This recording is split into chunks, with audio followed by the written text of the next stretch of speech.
Please welcome Jo Frost.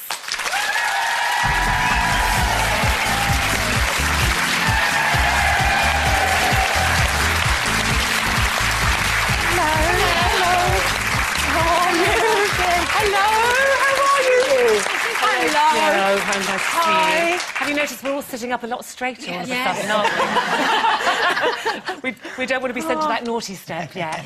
No. It's great to see you. Do you know what I loved about that clip? And you've often mentioned this about getting down to the child's level, but you literally mean physically, don't you? You get right down there, and it's very poignant. Very much so. I'm kind of like this half the time, literally. And I was bouncing on the trampoline before we had that conversation. So it just goes to show you, you mustn't underestimate children, as you guys know. It's interesting, though, because you are quite strict, and yet by doing that thing of going down to them, you're kind of... It's that line between joining them and becoming one of them, which can be a mistake, can't it? Because then you have to give the discipline. So it's a very fine line. Well, I think they know by just how you are with them. They can sense that. I mean, it's the gap between us here that they can sense, that you have that authority, that you're there to protect them, to make decisions for them because they are your children and you're looking after them. Yet at the same time, it doesn't mean that you can't be youthful. It doesn't mean that the inner child in you can't come out and actually, So what issues are you actually tackling on the show, apart from eating? Because this is extreme parental Yes, it is, guidance. and this was an extreme situation. Dear Rio, bless him, he would only eat bread and butter. What, all the time? Yes, he would only eat bread and butter, and that emotionally had taken its toll on the family. It really was an incredibly stressful time. Why didn't his mum just say, give him something else and make him eat it? Because she had gone through every scenario that you could possibly think of, and old behaviour patterns had set in, and we really needed to get to a place where she started to behave differently and really trust what she knew inevitably needed to happen. Do you think it needs someone like you, Jo? Because when you're, as a parent, it's very easy to say, well, why don't you just do this and don't do that? But when it's you with your child, sometimes the child plays you up, and then someone like you will come in and they have more respect for you because you're not their parent.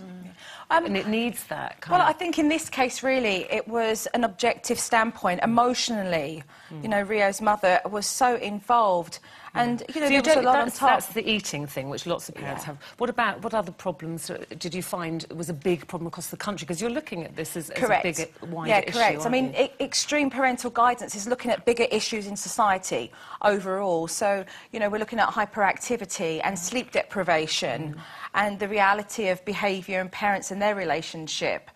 We're also looking at computer games. We've been looking at body image and influences with young women growing up with role models as their parents and how much influence that we're making on society. Has parenting changed over the last, 10, 20 years?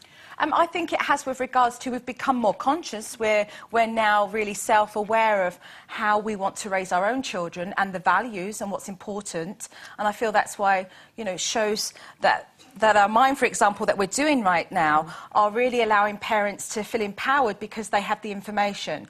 Going out and pulling from all corners and saying, here is the information, and now you make some decisions that are going to ultimately make you feel more confident. Because going up and down Great Britain, I realised that a lot of parents had lost their confidence. Well, the thing is, I loved your programmes, the Super Nanny programmes, because Jack was quite little and I was going through all the tantrums and things. It's that there is no book. Nobody tells you how to do it, and people just assume that you just become a parent and you should know all these things. What about in America, as you took the Super Nanny show to America? Did you find a difference there, the way they parent?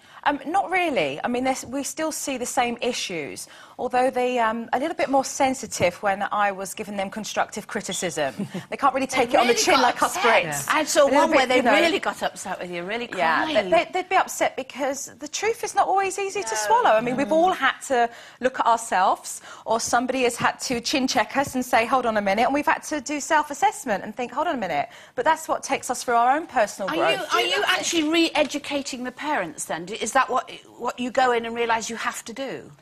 I think it's important that I do that, yes, most definitely. But do you not think there's been a lot, actually, that actually there's a whole generation of parents who try to be friends with their children. The discipline's gone. Where did that go It's wrong? a fine line, isn't it? Yes. Trying to get a balance of being their friend and their disciplinarian at the same time. Well, the fact is that the friendship comes within the relationship of you being the parent first. When your children grow up, you realise you have this wonderful friendship, but you were always the mother and the father first. It's a fine line. You know, your friends don't take... Well, no, because your friends don't take responsibility or make decisions for you like your parents do. So what do you think want to tell them off? It's only when you come in and say, look, this is what you do. You say no. Yeah.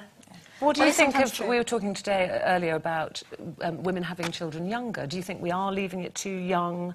You know, and therefore you're kind of tireder and it's harder. When you're young, you don't, like Lisa said, you don't worry so much and you just more naturally... Well, I think the wonderful thing about society evolving is that us women have a choice. We have a choice. Yeah. You know, we do run out of time eventually. Well, no, I mean, I think I've very clearly said time and time again, if egotistically we need to biologically have children, then we're going to think about that. But quite frankly, we can adopt. I mean, there's so many people that adopt in the world, and they are foster parents, and they do so good for so many children that need to be loved. I mean, you don't biologically need to have your own children to love another child. Have you made a choice? Because you're obviously quite career-orientated. Yeah, but I consciously make a choice not to have children right now. But, you know, when I'm in a relationship and we decide that we're going to have children together, or I may not be in a relationship and I may be a woman thinking, right, I want to be a mother now. And would you do it on your own? Yeah, I would. Yeah. If that's how I felt that I wanted to, most definitely. You could cope with anything on your own. 25 children. I